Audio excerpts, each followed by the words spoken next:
IT की smart class में आप सभी का स्वागत है। और एमएस वर्ड की इस क्लास में आज हम पढ़ेंगे। चूंकि दो ग्रुप हो चुका है, फॉन्ट ग्रुप और क्लिपबोर्ड ग्रुप। आज हमें पढ़ना है पैराग्राफ ग्रुप के बारे में, जिसमें सबसे पहले पढ़ेंगे हम अलाइनमेंट के बारे में कि अलाइनमेंट क्या होते हैं। आप सभी वर्ड पैड में पढ़ चुके हैं कि अलाइनमेंट क्या होते हैं, लेकिन एक बार फिर से रिपीट करेंगे हम कि अलाइनमेंट होते क्या है। हमने अभी तक दो ग्रुप देखे हैं, क्लिपबोर्ड और फॉन्ट ग्रुप। आज बारी है पैराग्राफ ग्रुप की, और उसमें सबसे पहले बात करेंगे कि अलाइनमेंट के बारे में। तो जैसा कि आप सभी जानते हैं कि अलाइनमेंट चार होते हैं। पहला अलाइनमेंट होता है लेफ्ट अलाइनमेंट, दूसरा होता है सेंटर, तीसरा होता है राइट, और चौथा होता है जस्टिफाइड। अलाइनमेंट का मतलब आप पहले भी जानते हैं, और नहीं जानते हैं तो आज फिर से जानेंगे। ठीक है, कि हम लिखना स्टार्ट करते हैं लेफ्ट साइड से। अगर लेफ्ट साइड की सारी चीजें इक्वल हैं, एक बराबर से स्टार्ट हुई हैं, तो इन्हें हम बोलते हैं लेफ्ट अलाइनमेंट। और ठीक ऐसे ही अगर राइट साइड से हो रही है तो उन्हें हम बोलते हैं राइट अलाइनमेंट। और जब टेक्स्ट बिल्कुल बीच में हो, सेंटर में हो, ना लेफ्ट में इक्वल हो ना राइट में हो, तो ऐसे कंडीशन में हम उसे सेंटर बोलते हैं। और जब दोनों साइड इक्वल हो जाते हैं तो उन्हें हम जस्टिफाई बोलते हैं। तो आप कंट्रोल ए से सेलेक्ट करके पहले तो चेक कर सकते हैं कि बाय डिफॉल्ट क्या होता है, लेफ्ट होता है। लिख लीजिएगा, बाय डिफॉल्ट अलाइनमेंट लेफ्ट होता है। तो आप देख सकते हैं कि बाय डिफॉल्ट जो होता है वो लेफ्ट होता है। अगर हम सेंटर में करते हैं, इनकी शॉर्टकट की भी बहुत कॉमन है, उनके स्टार्टिंग लेटर से ये होता है कंट्रोल के साथ। सेंटर का ई होता है। क्लिक करिए, देखिए ना लेफ्ट साइड में इक्वल दिख रहा है, लाइन स्ट्रेट नहीं बन रही है, आप देख सकते हैं। और वही राइट कर देंगे, ना राइट साइड में बनना है ना लेफ्ट में बनना है। लेकिन अगर वही राइट अलाइनमेंट कर देंगे तो राइट साइड की चीज इक्वल हो जाएगी, लेफ्ट की इक्वल नहीं होगी। और justify means that both side are equal. आप देख सकते हैं ये जस्टिफाई है। लेकिन बाय डिफॉल्ट कौन सा अलाइनमेंट सेट रहता है, लेफ्ट होता है। आप अलाइनमेंट चेंज कर सकते हैं। चार अलाइनमेंट होते हैं, चारों के शॉर्टकट की पता है आपको कि लेफ्ट का कंट्रोल एल होता है, सेंटर का कंट्रोल सी नहीं हो सकता क्योंकि कंट्रोल सी कॉपी का होता है, और इसका कंट्रोल ई होता है। राइट का कंट्रोल आर होता है, जस्टिफाई का कंट्रोल जे होता है। ये अलाइनमेंट है जो पैराग्राफ में दिए, क्योंकि अलाइनमेंट कहाँ लगता है, पैराग्राफ पे ही लगते हैं। कहाँ लगते हैं, पैराग्राफ पे लगते हैं। ठीक है, उसके बाद दिया हुआ है लाइन स्पेसिंग, क्या बोलते हैं इसको। तो एमएस सॉरी वर्ड पैड में भी आप पढ़े थे लाइन स्पेसिंग के बारे में। और इसमें ऑप्शन में ही अगर पढ़ेंगे लाइन स्पेसिंग, तो इस बातें कहीं ना कहीं क्लियर हो जा रही हैं कि लाइनों के बीच की स्पेस की बात की गई है, यानी लाइन के बीच की स्पेस। देखते हैं, बाय डिफॉल्ट तो वन होता है, वन होता है। हम उसको चेंज भी कर सकते हैं, 1.15, 1.5, 2, 2.5, 3। आप देख सकते हैं कि मैं क्या कहना चाहता हूँ कि यहाँ पे जो दो लाइनें हैं उनके बीच में स्पेस को आप घटा या बढ़ा सकते हैं अपने अकॉर्डिंग। इसकी जरूरत पड़ती है जब हम कोई डॉक्यूमेंट लिखते हैं और उस कंडीशन में हमें कोई इंस्ट्रक्शन दिया जाता है कि कोई चीज अगर दो पेज में हो गया तो उसको एक ही पेज में सेट कर दीजिए, या कोशिश करिए कि कम से कम लाइन ली जाए। तो ऐसे कंडीशन में यही सब किया जाता है, या तो फॉन्ट की साइज कम कर लिया जाता है, या फिर हम लाइन स्पेसिंग को कम कर लेते हैं। बाय डिफॉल्ट लाइन स्पेसिंग कितनी होती है, वन होती है, नोट कर लीजिएगा। By default line spacing one होती है। पहले 1.15 होती थी, अभी वन की बात की जा रही है। नोट कर लीजिएगा कि बाय डिफॉल्ट लाइन स्पेसिंग 1.0 होती है, वन होती है, यानी हम इसको घटा या बढ़ा भी सकते हैं।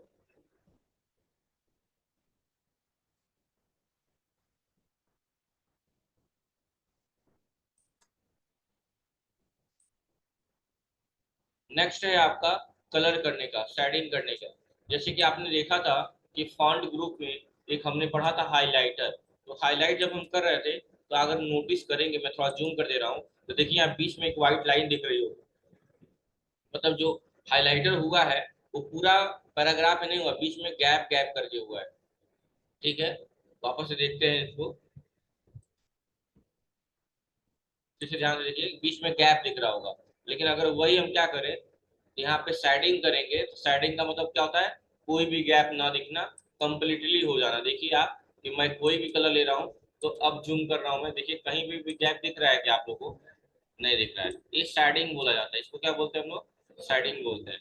और सही करने का तरीका वही कॉमन है आपका, कि आप सिलेक्ट करेंगे और यहाँ से क्या कर देंगे, नो कलर कर देंगे, तो वापस सही हो जाएगा। कोई कलर अगर है अगर कलर हटाना है तो सिलेक्ट करके यहाँ से क्या कर देंगे, नो कलर कर देंगे। आप इसमें कलर भी बहुत सारे कलर डाल सकते हैं। सिलेक्ट करने के बाद से आपका मोर कलर का भी ऑप्शन दे रहा है, मोर कलर पे जाएंगे तो बहुत सारे ऑप्शन दिए हुए हैं। जो कलर आपको सिलेक्ट करना है या कस्टम कोई कलर बनाना है आपको तो आप उसका इस्तेमाल कर सकते हैं। ठीक है, वैसे ज्यादातर यही कलर यूज होते हैं, आरजीबी।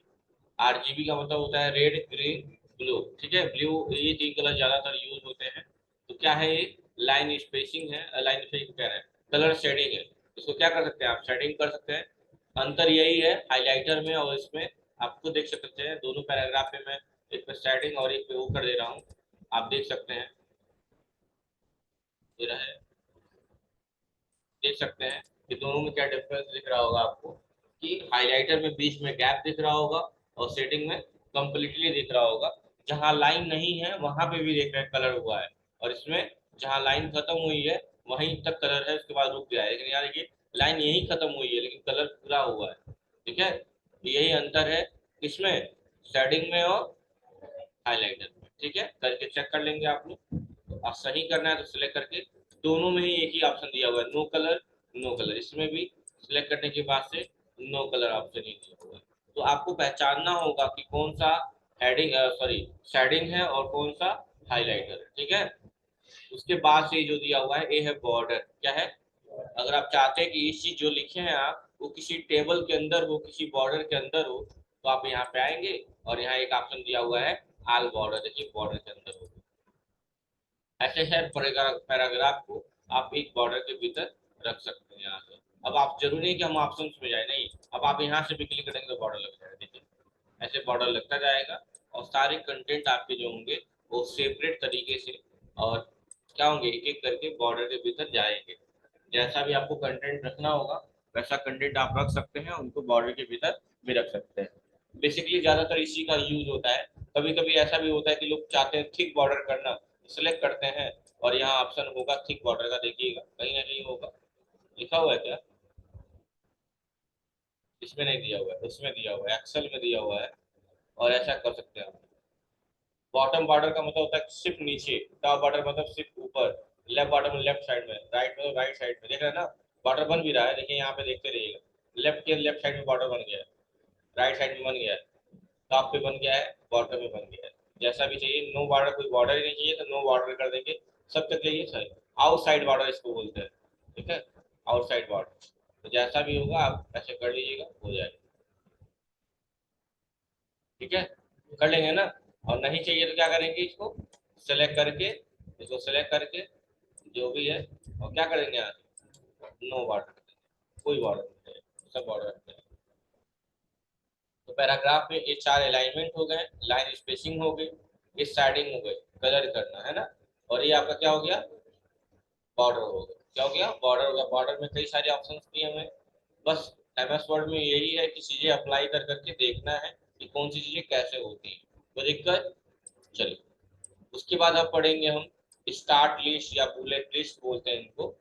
जैसे कि नहीं होता है कि कोई हम स्टेप लिख रहे हैं तो उसकी नंबरिंग 1 2 3 करके या स्टार बना के या सर्कल छोटा सा करके डार्क करके स्टार्ट करते हैं, उसे ही हम बुलेट लिस्ट वगैरह बोलते हैं। देखिए ऑप्शन देखिए, ये देखिए, जैसा भी करना हो जो भी चाहिए, देख रहे हैं ना, जैसा जरूरत होगा स्टार, ऐसे ऐसे ऐसे, जो भी जरूरत होगा आप कर सकते हैं।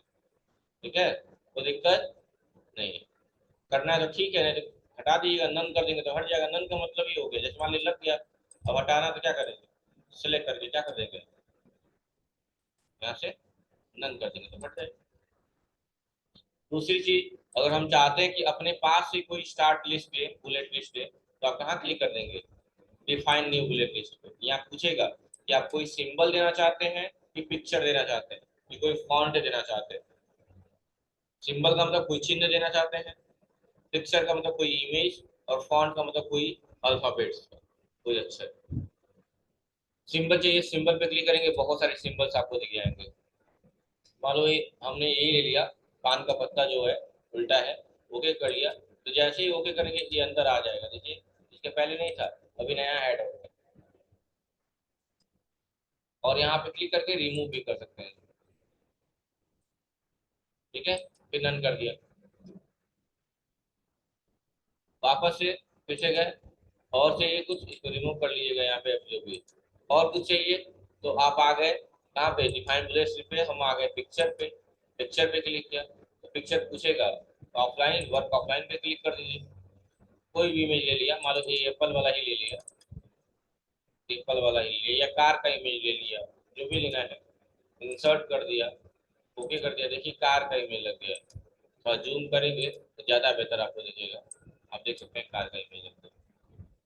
लेकिन ये सब लगाया नहीं जाता है, ये सब बातें हैं, क्योंकि डिफाइन लिस्ट वही स्टार से 1 2 से ऐसे स्टार्ट होता है, ऐसे नहीं है, ये नहीं कि कार का फोटो लगा दिए या किसी और लगा दिए, ये तो कहने की बात है कि हम अपने पास से भी डिफाइन कर सकते हैं, बस अगर लॉजिकली बात करें तो ये सब नहीं लगाया जाता है, ठीक है, लॉजिकली देखा जाए तो ये सब नहीं लगाना होता है, ठीक है।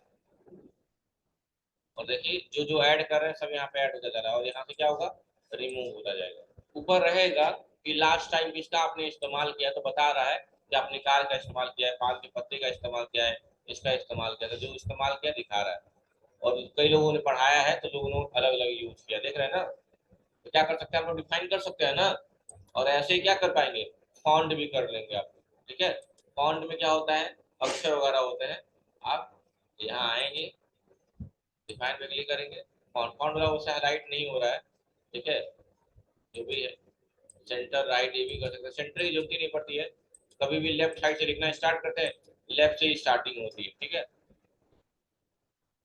चलिए, उसके बाद से है ये वाला कि आपको नंबरिंग जो करना है स्टार्ट लिस्ट, ये तो ऐसे लिए है अनऑर्डर चीजों के लिए, जैसे समझिएगा कि हमने 3 लाइनें लिखी है, ये 3 लाइनें लिखी है, ये 3 लाइनें मान लो, 2 3 लाइन, इसमें ये बात नहीं है कि किसको पहले, जैसे मान लो तुम्हें से पूछा जा रहा है बॉडी पार्ट्स ने, आपने पहले ईयर लिख दिया, आपने पहले क्या कर लिया, ईयर लिख दिया, फिर नोज लिख दिया, फिर आई लिख दिया, तो इसमें कोई गलती है क्या, नहीं, अगर पहले आई लिख देते तो भी गलती नहीं थी, तो यहाँ आप ऐसे वर्ड यूज कर सकते हैं, ऐसे वाला या ट्राइंगल, जो भी स्टार वाला जो भी यूज करना कर सकते हैं, इसको बोलते हैं अनऑर्डर लिस्ट, क्या बोला जाता है, क्योंकि इसका कोई ऑर्डर नहीं है कि पहले ईयर लिखना है या पहले आई लिखना है ना। लेकिन अगर हम बात करें, नॉर्मली अगर हम बात करें कि पहले ए बी सी डी वाला लिखना है, पहले ए वाला लिखना है, फिर बी लिखना है, फिर सी लिखना है, ऐसा, तो पहले सबसे पहले कौन लिखेंगे, ईयर लिखेंगे, तो उसके लिए क्या यूज करेंगे, 1 2 3 का इस्तेमाल करेंगे, क्यों, क्योंकि ये ऑर्डर लिस्ट है, पहले ईयर ही लिखना है, फिर आई लिखना है, और तब नोज लिखना है, तो ये क्या हो गया, ऑर्डर लिस्ट हो गया, या एबीसीडी से कह दीजिए, ये भी ऑर्डर लिस्ट है, समझ रहे हैं ना, स्मॉल में कर दीजिए, या रोमन में 1 2 3, ये भी क्या है, ऑर्डर लिस्ट है, लेकिन ये स्टार वगैरह क्या है, ऑन ऑर्डर है, मतलब कोई भी किधर भी लिख दीजिए, कोई दिक्कत नहीं है, समझ गए ना बात को, तो वही चीजें दी हुई हैं, तो यहाँ पे बुलेट्स करके दिया हुआ है, जो इसका इस्तेमाल करना चाहे आप कर सकते हैं, मैंने सेलेक्ट किया, इसका इस्तेमाल तो दिखाई दिए, अब इसका देख लीजिए, इसको बोलते हैं स्टार्ट लिस्ट, नंबरिंग कर लीजिए, देखिए नन है, 1 2 3, 1 2 3, रोमन में एबीसीडी, स्मॉल में एबीसीडी, देख रहे हैं ना, डॉट करके एबीसीडी, और रोमन में बहुत सारे ऑप्शन दिए होंगे, जो भी करना है करिए, या अपने हिसाब से डिफाइन कर लीजिएगा, जैसा आपको डिफाइन करना होगा, कोई दिक्कत। उसके बाद अगला है ये मल्टी लिस्ट है, मल्टी लेवल लिस्ट का मतलब क्या होता है, जैसे नहीं होता है, आपने देखा होगा कि अगर कोई पहला चैप्टर स्टार्ट हो रहा है, पहला चैप्टर अगर पहला में बहुत सारे पिक्चर दिए हुए हैं तो ऐसे लिखता है 1.1 1.2 होता है, और 1.2 का भी अगर 2 पिक्चर दिया है तो लिखेगा 1.2.1 1.2.2, ऐसा लिखता है कि नहीं लिखता है, इसको बोलते हैं मल्टी लेवल लिस्ट, क्या बोला जाता है, मल्टी लेवल लिस्ट, चलिए देखते हैं, मान लो एक नया पेज ले लिया, और यहाँ पर मैंने लिखा कंप्यूटर, क्या लिख दिया मैंने, कंप्यूटर, ठीक है, और कंप्यूटर में मैंने लिख दिया कि कंप्यूटर में 2 चीजें, पहला मैंने लिख दिया कंप्यूटर किससे मिलकर बना है, हार्डवेयर, हार्डवेयर मतलब नंबरिंग कर दिया यहाँ पे, नंबरिंग कर दिया, हार्डवेयर पहला क्या हो गया, हार्डवेयर। अब हार्डवेयर में भी कुछ चीजें लिखनी है, तो देखो टू लिख रहा है ना यहाँ पे, हम टैब दबा देंगे तो दिख रहा है ना। हार्डवेयर के अंदर पहला चीज क्या पढ़ना चाहते हैं, तो हार्डवेयर के भीतर पहले हम पढ़ेंगे कीबोर्ड, फिर इंटर किया माउस। अच्छा ये कीबोर्ड माउस किसके भीतर पढ़ रहा है आप, देख रहे हैं ना, वन के भीतर लिखा हुआ है माउस, बस इतना ही मालूम। फिर दूसरा सी नहीं पढ़ना है, फिर एक बार और इंटर दबा दीजिए तो 2 नंबर आ जाएगा। दूसरा क्या होगा, अब सॉफ्टवेयर के भीतर कुछ पढ़ना है तो 3 लिख रहा है, क्या दबा देंगे, टैब दबा देंगे तो लिख दिया सॉफ्टवेयर के भीतर आपका ओएस पढ़ लिया, बस एक ही मालूम पढ़ लिया, ओएस पढ़ लिया।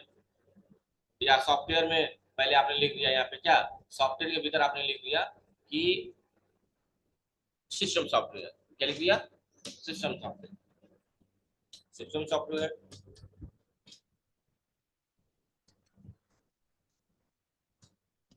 सिस्टम सॉफ्टवेयर के भीतर आपने पढ़ लिया ऑपरेटिंग सिस्टम, तो यहाँ क्या दबाएंगे, टैब दबाएंगे, क्योंकि ए के भीतर पढ़ रहा है ना, तो यहाँ बी नहीं लिखना चाहिए, क्या लिखेगा वन। अब इसके भीतर क्या पढ़ेंगे, हमने पढ़ दिया OS operating system, enter, two नहीं फिर इंटर बी। दूसरा क्या है, एप्लीकेशन सॉफ्टवेयर। देखिए सबके पास ट्रिपल सी वाली बुक है, ट्रिपल सी वाली बुक है सबको, उसमें देखिए स्टार्टिंग का इंडेक्स निकालिए, आप लोग सब ओपन कर लीजिए।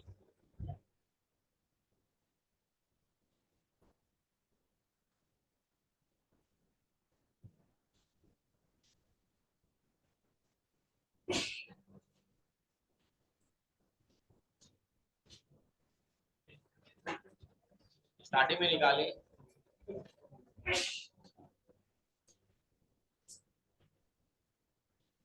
अगर आप ध्यान से देखेंगे तो पहला चैप्टर दिया हुआ है यहाँ पे इंट्रोडक्शन ऑफ कंप्यूटर, उसके भीतर लिखा हुआ है क्या, इंट्रोडक्शन, इंट्रोडक्शन के भीतर लिखा हुआ है 1.1 में ऑब्जेक्टिव, ऑब्जेक्टिव के भीतर लिखा हुआ है 1.1.1, वो ऑप्शन भी है, मैंने एबीसीडी वाला लिया था ना, आप ये वाला लिख लेते, ये वाला 1.1 वाला, हमने एबीसीडी वाला लिया था ना, आप ये वाला ले लीजिएगा 1.1.1। अब एप्लीकेशन के भीतर आपने पढ़ा, सी नहीं टैब दबा दिया, एप्लीकेशन के भीतर आपने पढ़ लिया क्या, एमएस ऑफिस, और भी जो भी चीजें होंगी, ठीक है ऐसे। अगर वही कंट्रोल एन करके हमने ये वाला लिया होता, कौन सा वाला, एबीसीडी वाला ना लेके ये लेते तो ऐसे लिखते, जैसे यहाँ पे लिखा हुआ है क्या, इंट्रोडक्शन ऑफ कंप्यूटर,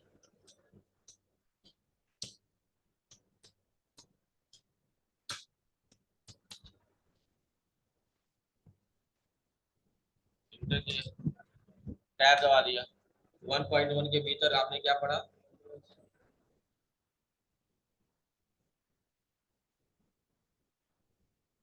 जीरो वाला ऑप्शन नहीं आ रहा है, 1.0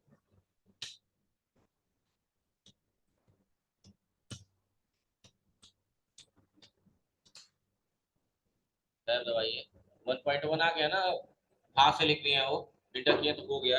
अब क्या लिख दिया, ऑब्जेक्टिव, ऑब्जेक्टिव यानी उद्देश्य। अब उद्देश्य के भीतर पढ़ना है, अगर एक बार और टैब दबाना चाहिए था मुझे लग रहा, नहीं नहीं इंटर किए और टैब दबा दिया 1.1 ऑब्जेक्टिव के भीतर, फिर से ऑब्जेक्टिव ही लिखा हुआ है, क्या हुआ, ऑब्जेक्टिव हो गया, फिर इंटर किया और यहाँ लिख दिया लिमिटेशन, देख रहे हैं ना, बिल्कुल वैसे हो रहा है ना। अब इंटर करेंगे और फिर इंटर करेंगे तो 1.2 लिख देगा, और फिर इंटर करेंगे तो क्या लिख देगा, 2 लिख देगा, क्योंकि 1 हो चुका है ना ऊपर। तो इसमें लिख दिया हमने computer and latest IT cases, लिख दिया हमने। तो ऐसे कम से कम एक बार 5 तक लिख के देख लीजिएगा, चेक कर लीजिएगा 1.5 तक देख लीजिएगा आप लोग से हो रहा है कि नहीं हो रहा है। इसको क्या बोलते हैं बच्चों, मल्टी लेवल लिस्ट, क्या बोला जाता है इसको, मल्टी लेवल लिस्ट बोला जाता है। तो ऐसे आप बना सकते हैं। अच्छा इस पोर्शन को हम बोलते हैं इंडेक्स, क्या बोलते हैं, इससे ये पता चलता है कि कौन सा चैप्टर किस पेज पे है, क्या क्या कंटेंट दिए हुए हैं बुक में, ये आपको इंडेक्स देख के ही पता चल जाते हैं कि हमारे बुक में कितने पेजेस हैं, कितने चैप्टर्स हैं, कौन सा चैप्टर किस पेज पे है, ये बहुत इंपॉर्टेंट पोर्शन होता है। काफी इंफॉर्मेशन आपको यही से मिल जाती है, ठीक है। और इस करने की विधि को बोलते हैं, इनको लिखने के तरीके को बोलते हैं मल्टी लेवल लिस्ट। क्या बोलते हैं? Multi level list. तो आपने पढ़ा बुलेट, उसके पढ़ा उसके स्टार्ट लिस्ट यानी नंबरिंग के बारे में, और उसके बाद पढ़ लिया आपने मल्टी लेवल लिस्ट। यहाँ तो कोई दिक्कत है नहीं। उसके बाद दिया हुआ है इंडेंट। इंडेंट पढ़े थे ना एमएस उसमें वर्ड पैड में, कि आप सबको पैराग्राफ को सिलेक्ट करिए, डिक्रीज करिए। डिक्रीज काम कर रहा है? नहीं काम कर रहा है। इंक्रीज काम करता है, देखिए मूव कर रहा है। अब क्या अब डिक्रीज काम करेगा? हाँ करेगा, उतना करेगा जितना आपने फॉरवर्ड किया है उतना मूव करेगा। अब इससे पीछे अब नहीं काम करेगा, क्योंकि वो मार्जिन है इसके पीछे, वहां नहीं जाएगा, यहाँ मूव करेगा। तो क्या है ये? Increase indent decrease. इन वाले एरिया को इंडेंट ही बोलते हैं। क्या बोलते हैं? इंडेंट या इंडेंशन बोलते हैं। इंडेंट में A T I O N लगा देंगे, इंडेंशन हो जाता है। तो इंडेंट बोलिए या इंडेंशन बोलिए, बात एक ही है। याद रखिएगा, डिक्रीज इंडेंट और इंक्रीज, कितने इंडेंट होते हैं? दो होते हैं, इंक्रीज इंडेंट और डिक्रीज इंडेंट। कोई दिक्कत? उसके बाद दिया है A to Z. A to Z का मतलब क्या है समझिएगा, इसको बोलते हैं अल्फाबेटिकल अरेंजमेंट। क्या बोलते हैं? या कई लोग उसको एक्सेल उक्सेल या आगे बोलते हैं short filter. Short filter, short filter का मतलब होता है कि किसी चीज को अल्फाबेटिकल अरेंज करना। अल्फाबेटिकल अरेंज करना। जैसे चार पांच बच्चे नाम बोल दीजिए आप लोग अपना अपना, तो नाम बोलिए। अब है, ठीक है, नेक्स्ट। हाँ, क्या हुआ? नाम बोलिए। अमित, सब ए वाले ही हैं। नेक्स्ट, और कोई बताइए। अमरजीत, ठीक है, अमरजीत हो गया। नेक्स्ट बोल दीजिए। हाँ, प्रियांशु हो गया। मान लो प्रियांशु का नाम पहले लिख दिया।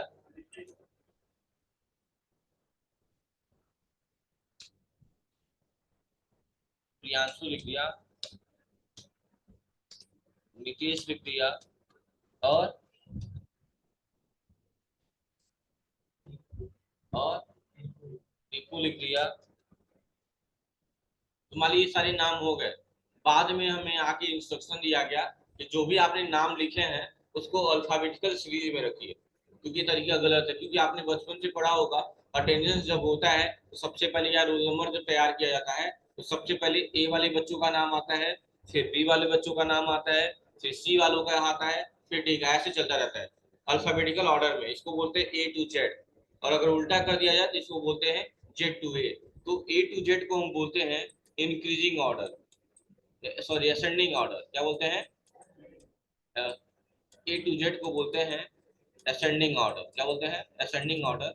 और जेड टू ए को बोलते हैं डिसेंडिंग ऑर्डर। क्या बोलते हैं? Descending order.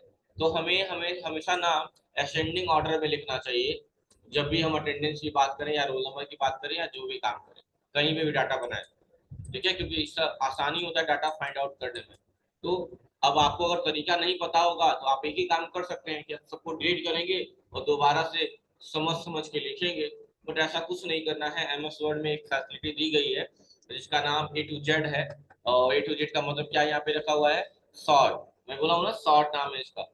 तो अगर हम लॉजिक लगाएं तो यहाँ दो नाम है, तीन नाम है, ए ए ए, तीन नाम है। तो अगर ऐसी कंडीशन में किसी भी नाम में अगर फर्स्ट लेटर मैच कर जाता है अगर सभी का, तो सेकंड लेटर से हम जस्टिफाई करते हैं। अगर सेकंड भी हो गया थर्ड लेटर से, कोई ना कोई लेटर तो ऐसा आएगा ना कि अलग होगा। तो देखिए दूसरे भी यहाँ पे बी है, इसमें यम है, इसमें भी यम है। तो पहला नाम अभय का होगा, ये तो क्लियर हो गया। दूसरा अमित और अमरजीत में किसका होगा, अब क्लियर हो जाएगा। अब तीसरा देखो, दोनों लेटर मैच कर गया। दूसरे से क्लियर नहीं हो पाया, तीसरे लेटर में आई है और तीसरे लेटर में ए है। तो पहले ए आता है कि आई आता है? यानी पहले दूसरा नाम किसका आएगा? अमरजीत का, तीसरा अमित का, चौथा दीपू का, पांचवा किसका आएगा? नीतीश का, और छठा प्रियांशु का। हो गया? क्या ये सीरीज काम कर रही है? चलो चेक कर लेते हैं। सबको सिलेक्ट किया, कुछ नहीं करना है आपको, मेहनत नहीं करनी है आपको, बस ए टू जेड पे क्लिक करना है।